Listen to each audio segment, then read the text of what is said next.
Xbox has 2 blunders in a week, Surface Neo is kind of alive, and CES is here, but not so much.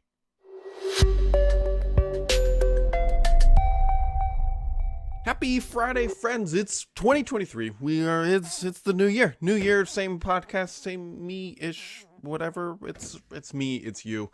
Hopefully you had a wonderful week. Hopefully your 2023, I don't get to say that very often, or I guess really ever, is starting off well. And which means it's CES time. CES time is a magical land in the world of technology where things get promised. They maybe get delivered, and sometimes we get a price. It's a magical. I have a lot of mixed feelings about CES. I haven't been 2 years, maybe 3 years. Probably 3 years at this point. I've been probably 10 times. And it's something that if you're listening to this podcast, I would recommend trying to go at least once just to experience the chaos. It's a neat thing, but I feel like it's also sort of a weird thing. And let me explain why. The reason why I don't love CES is a lot of companies will just announce products. Everything in the world gets announced. But we don't get ship dates, we don't get pricing, and things aren't shipping and releasing until way later in the year and most of the time. And so it's a lot of promise, but not a lot of delivery, if that makes sense. So let's just kick it off here. There are a couple notable things that I do want to bring up. The biggest one being the Lenovo Yoga Book 9i, I believe is how you say all that. This thing is the Surface Neo in some other clothing. It's a foldable display. It's got two 13.3-inch OLED displays to be specific. It's got a keyboard that can sit on the screen. It's a Surface Neo. This is the closest thing we are going to get other than a true Microsoft Surface Neo. This is the Surface Neo, and it's sporting a 13th gen Intel i7, which, by the way, Intel announced their 13th gen mobile chips as expected, as they do just about every single year at this time, and 16 gigs of RAM. But the price, my friends, is not cheap. It's $2,100, $2,100. But realistically, like, what were you expecting? I mean, this is a niche device. This is almost like a hero class device for Lenovo. It's a neat looking product, and I kind of want to try to get my hands on it, or at least play with it in some capacity. I don't know if I want to pay $2,100 for it, because I still don't think that it will be better than just a Surface Laptop Studio that I use every day when I go to work, or this Surface Book 3 that is right here in front of me. I mean, yes, it does have a keyboard, but it sits on top of the display, and I'm hoping it has like felt pads or something on the bottom so it doesn't scratch the display. But it looks super interesting. If you have not seen this thing, don't worry, you can't buy it yet. That's, I believe, coming June-ish or sometime later this year. But just look up the Lenovo Yoga Book 9i. It's neat. It is a neat device, and it's definitely pushing Windows in a place that Windows hasn't typically gone, and maybe a place that Microsoft wasn't willing to go. I mean, let's put it in that perspective. Was Microsoft scared of launching the Neo, or did they just know it wasn't a market? Either way, hats off to Lenovo for taking that risk and giving us something tangible that we might actually be able to buy later this year. So, also AMD announced their new Ryzen chips. So there's the 7000 series desktop. I believe there's also mobile CPUs as well. But the ones I'm most interested are in the higher end, the 7950X 3D cache, 3D V cache, as AMD calls it. Now, historically speaking, and by historically I mean last year, I believe it was, these 3D V-Cache versions typically do pretty well in gaming, so this might be a new gaming crown thing, although there's the rumors and actually a leaked box image of, I believe it was an Intel 13th gen KS chip that was coming out of the box literally at 6 gigahertz, which is insane. Might also be waiting in the wings, probably to try to tempt you away from maybe the 7950X 3D, if you will. Either way, great time to be a desktop enthusiast, because the Intel and AMD going at it head to head, and that is great for us, unless you want to buy a GPU, because you could buy the 4070 Ti, which is the 4080 that had 12 gigs of RAM instead of 16 gigs. So, a little marketing polish, but it was only $100 cheaper, and I believe it went on sale yesterday, and you can still find them everywhere. The GPU boom is over, my friend. If you want to pick up probably just about any current gen GPU, I should say, you're probably not going to have too much trouble, unless if you want to pay the $1,500 for that 4090, you can. Let's get back to normalizing $500 GPUs that are top tier. Or maybe not even top tier, maybe just mid tier. Like the 4070 should be $499. 4070 Ti should be $499. In my humble opinion, of course, it's easy for me to say, make them cheap. But then these companies like Nvidia are trying to not have their revenue crash, because last year and the year before, they had crypto miners buying everything. And it's like, well, we got to find a way to make more money. So if we raise the price per GPU, we don't have to sell as many, but then we're still not selling as many. Anyways, either way, there you go. Also, interestingly enough, AMD says the Windows 11 performance boost is coming soon to its Ryzen 7000 X3D chipset series. Now, the question becomes, my friend, is the performance boost of this thing with this specific version of the AMD CPU, is it limited to just Windows 11, or is it going to be on Windows 10 too? I suspect we might see it on Windows 10. That's just a hunch here, because Windows 10 and 11, they're not all that different. So it will be interesting to see if there truly ever really is just a performance gain only on Windows 11, because the narrative that Windows 11 is faster, better, stronger, I think we can make an argument that probably is more secure, but faster and more efficient, the narrative hasn't played out too well. Overall, at least to date since release.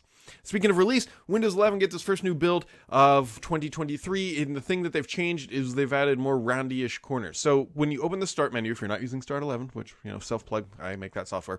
If you're not using Start 11, and you have the default search experience at the top, Microsoft is changing it so that it matches the little pill thing on the taskbar. So remember how Microsoft has gone through many different styles of the search little built-in on the taskbar? Well, now it's going to match what's in the menu. So I don't know why I'm doing this with my fingers, but one on the taskbar and one on the search menu. And hey, they will match, at least for now, until Microsoft changes shapes again. But I think at the end of the day, when the version does ship, which might be February, is what kind of we're hearing, February, March, then whatever they go for the taskbar, I suspect will show up in the Start menu. And you'll have some cohesivity across the UI, which is a good thing. If you're using Windows 8.1, stop and go to Windows 10 or 11, because the support is ending. I believe it's next week. So keep an eye out for that. Also, something that is pretty significant. So if you haven't played around with ChatGPT, which I recommend you do, you can do it for free. I've done it. It's neat. Great use case if you're saying, Brad, I'm not a programmer. I don't need chat thing to program for me. Here's a great thing that I have legitimately used it for. Open up your fridge, find your ingredients, go to ChatGPT, type in what ingredients you have, and it will tell you the types of foods that you can make. It's actually pretty helpful. And you don't have to hear about the 3,000 words about why grandma's favorite war story meal is whatever, something they serve only on Tuesdays in the month of January. From that perspective, it's you toss in your ingredients and bam, you get something you can make. It's pretty cool. Either way, the reason I bring this up is according to the information, and this should surprise zero people, concerning that Microsoft has written, I think it was $1 billion check, if I remember correctly, to OpenAI. I believe they have the commercial exclusive rights for some of this technology. Either way, that aside, what they're doing is they're going to be bringing some of this chat technology into Bing. And this makes sense. This is a good thing, in my opinion, at least for Bing, because right now Google owns the search arena. Yes, Bing exists, but Google owns the search arena. I am fired up this morning. I got a great sleep last night. Anyway, so bringing that chat technology, which a lot of people think will be potentially the first genuine serious threat to Google in probably a decade, is coming to Bing. Now, it's not going to be... They're just not going to delete Bing and then drop in chat, this technology, but they're going to augment it, which is a good thing, because the chat stuff, while it is exceptional, it is not perfect. It's not great for shopping and comparing things, and there's definitely scenarios where it is not great. And sometimes you just don't want to have a conversation. You just want search results. So I think if Microsoft can find the right balance with this chat technology, or the ChatGPT, the OpenAI stuff, and Bing, it might make Bing a hell of a lot better. So there you go. Now, on to the gaming news of the week, because Microsoft had not one, but two Xbox Blunders this week, in my opinion, which we will talk about here in a second. But first, Sony revealed the Leonardo accessible controller for PlayStation 5. Awesome initiative. Microsoft obviously has their accessible controller. Sony following suit. More people play, more people win. That is a great thing. Sony also announced, I believe, this week, 30 million PlayStation 5, not PlayStation units, PS5 sold. Continuing to sell well, and it's believed that I have to yawn. Well, excuse me. I finally got that out of the system. I've been fighting that.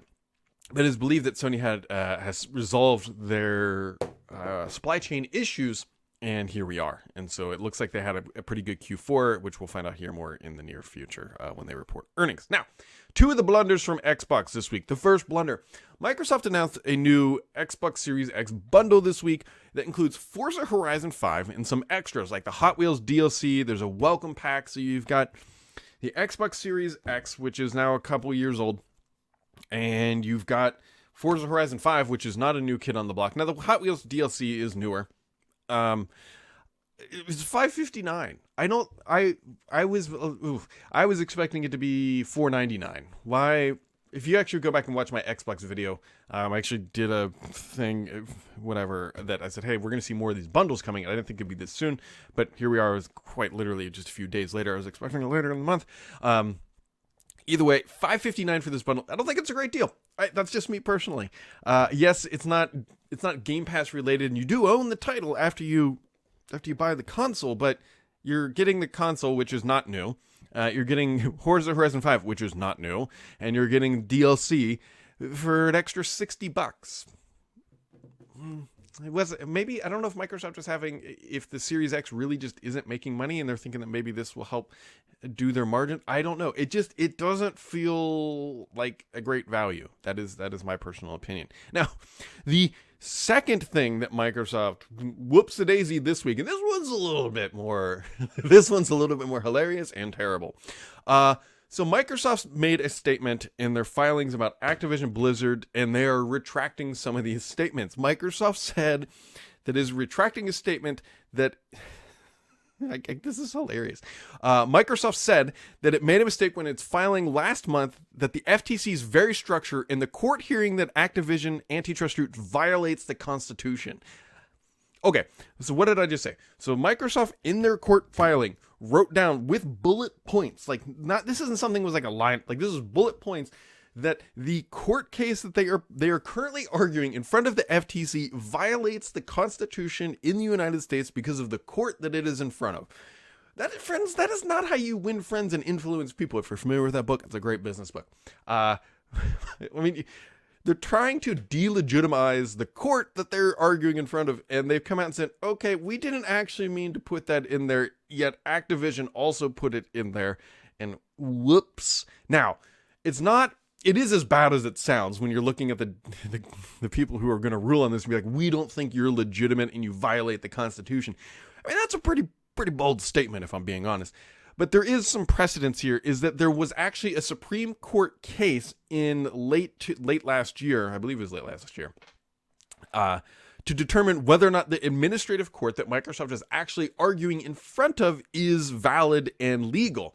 And so what the lawyers are doing is they were tackling on that Supreme Court case, saying like, we actually agree with the arguments in the Supreme Court that this court isn't valid and legal, but maybe not do that while you're trying to argue in front of that same court. So anyways, Microsoft redacted that statement, and they now say this is a valid in place, and they apologize for that. So you got this weird bundle thing. You've got Microsoft saying a court isn't valid or constitutional. Yikes. Also, speaking of in the gaming side, Microsoft ZeniMax employees have formed a labor union, and Microsoft is recognizing that in the US, so that's a big deal for those employees.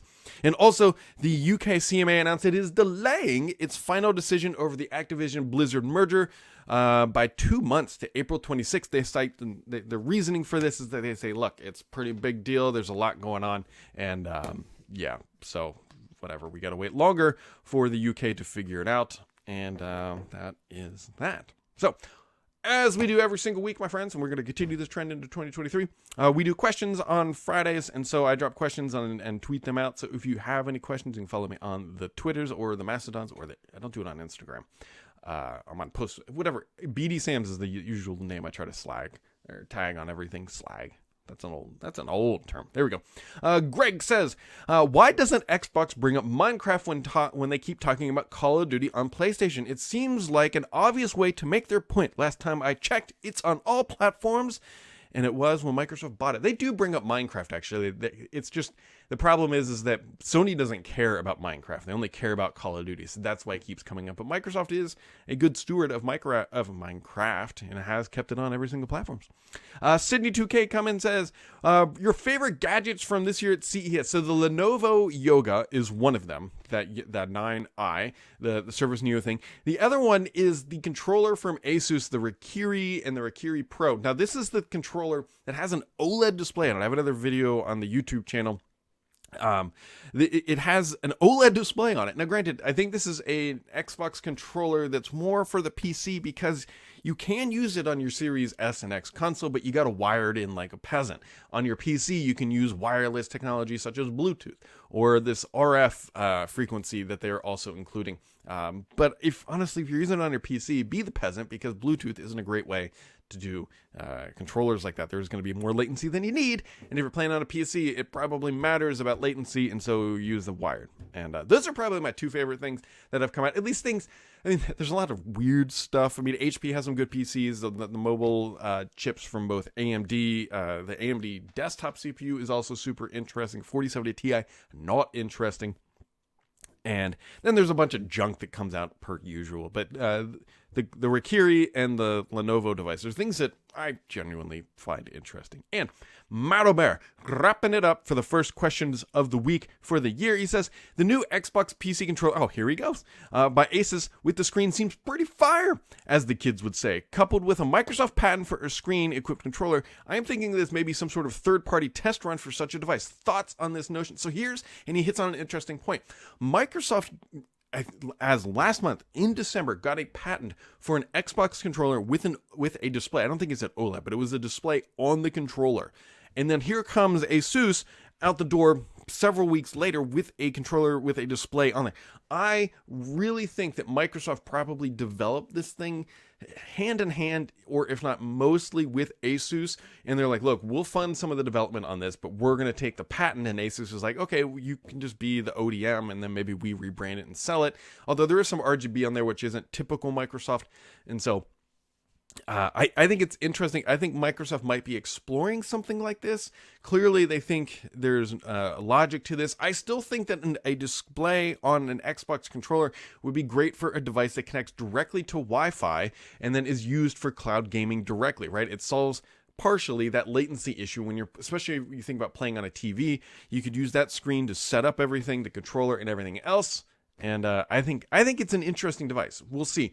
The big question too, which this is the bane of all CES, we don't know how much that Rikiri Pro is going to cost. I can't imagine it's super cheap. It's got an OLED display on it. Controllers are typically $50-ish, somewhere around there. I know you can find them cheaper and find sometimes more with colors and whatever else. But then you look at like the Elite controller, the core is what, $129?